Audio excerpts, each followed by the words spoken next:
You were listening to chartingwealth.com for Friday the 3rd of November 2017. We see the S&P 500 up just a little bit, 0.04% for the day. We see the Nasdaq 100 down 0.19%, 20-year bonds up 0.44%, and gold down 0.07%. So let's jump first into the Nasdaq S&P 500. We'll go to the Nasdaq 100 second. What do we see going on with the S&P 500? Well, leveling off some. We don't have quite as much of the strong flying up movement that we've had over the last few weeks. Things seem to be leveling out, and we see that the price percent oscillator is continuing to move up, but not at the same rate it had been in the prior weeks. Derivative oscillator is continuing to gain energy. And of course, the price movement so far has not bounded above the Bollinger Bands as it has over the last 4 prior weeks. So again, maybe the market's just digesting some of those gains. We can see a little more as we look at the 2-day chart. Of course, the 2-day chart's still in a confirmed up move, but looks like it's getting closer and closer to moving over and heading down. But it is still in a confirmed up move, still above the weekly and the 2-day. But we have a red spinning top that's forming. It's only the first day of the latest 2-day candle. So again, keeping an eye on that. But again, some real sideways sliding, topped out at about the same point all the way back to the 30th. Actually, we can trace that all the way back maybe to the 24th and almost the 20th on the 2-day candle. So again, things have been sliding sideways. That's a lot more noticeable. As you look at the 4-hour chart, you can really see we're back on the afternoon of the 27th of October. Things really started sliding sideways so much that the price percent oscillator is almost laminated red over blue. It has, over the course of the last day, dropped and separated just a tiny fraction more, and derivative oscillators lost all of its energy. Looks like it's about to go negative. But again, not a lot going on there. Now, if we do see a strong reverse, a strong reverse from this down blue price percent oscillator, and it starts shooting up, then of course, because the 2-day and the weekly are in up moves, you could practice an up trade on the S&P 500, but it is starting to look old and tired, but we have thought that before. And if you tried to forecast, you'd be wrong. We want a trend follow. So see how that plays itself out. Now, let's next move on to QQQ. What do we see going on there? Well, of course, we had a weekly vertical crossover last Friday, the 27th of October, and we continue to see up movement on the weekly chart. Nice up movement, derivative oscillator and the price percent oscillator and the price above the Bollinger Band, above the 2-day moving the 2-day trend line, and of course well above the weekly. This is on the weekly chart. As we go to the 2-day, what do we see? We see that the movement slackened off a little bit. The first day of the latest 2-day candle actually is a red open box with a bit of a wick on top. Again, a pullback going on right there. Derivative oscillators continuing to gain energy, and the price percent oscillators moving up. But price on the 2-day is below the red signal line. Now, I'm sorry, the 2-day trend line. Whoa. This has been a long day, my friends. Forgive me. The 4-hour chart, what do we see going on there? Of course, it topped out back on Wednesday the 1st and moved down over the course of the afternoon on Wednesday and then down some on Thursday morning, and then up a little bit in the afternoon. So again, haven't had a crossover yet.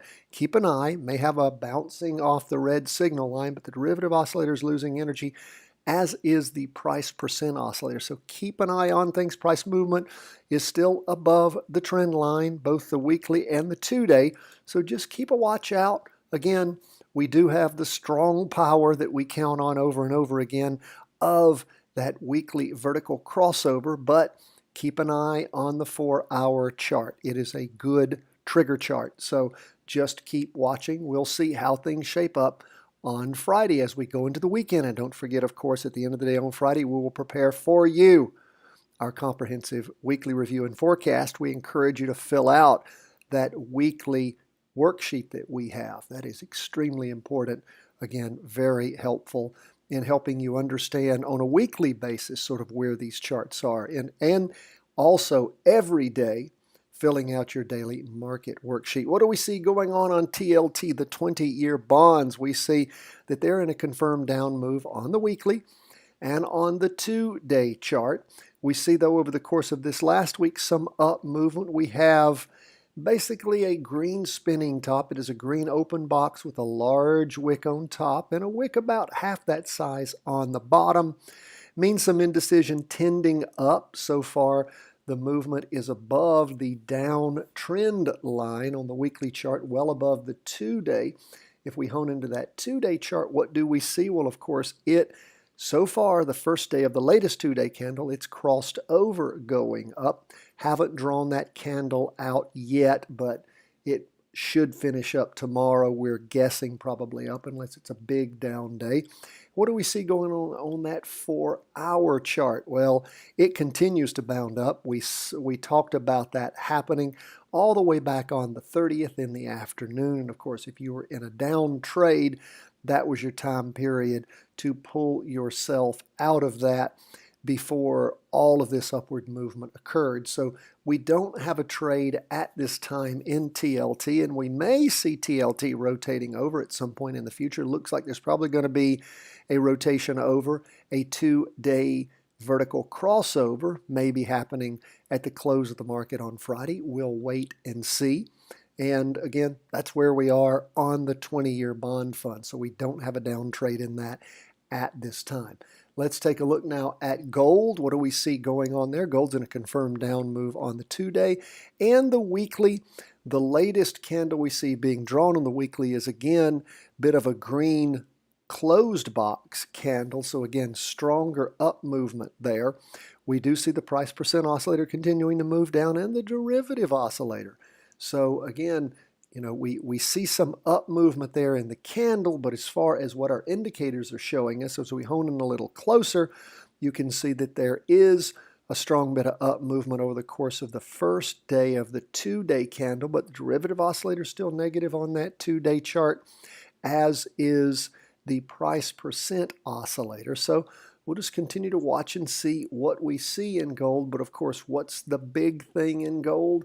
That is that 4-hour chart, and we talked about that when that crossed over in the morning on the first going up. If you jumped in that afternoon somewhere around the opening at 120, it did continue to move up. Now, how much longer will it, particularly with all the downward pressure from the weekly and the 2-day? Be careful, particularly when you have that weekly and 2-day. And again, gold is different from all of our other charts. We talk about this all the time. This 4-hour chart is a total trading chart. So what does it mean then for the weekly and the 2-day when it comes to trend lines and looking at those candles?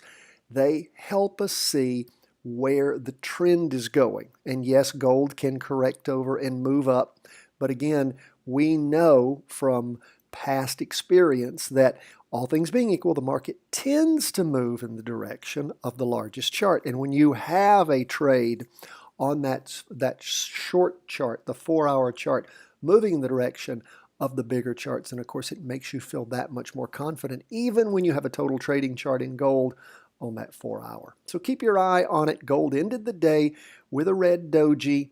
And again, a pretty decent pullback there. So just watch where it is. We saw the price percent oscillator lose some of its really strong upward momentum, but the derivative oscillator is still gaining. So just keep your eye. We've seen gold over and over, just move as it wants to move. So keep in mind that 4-hour chart and where these bigger charts are.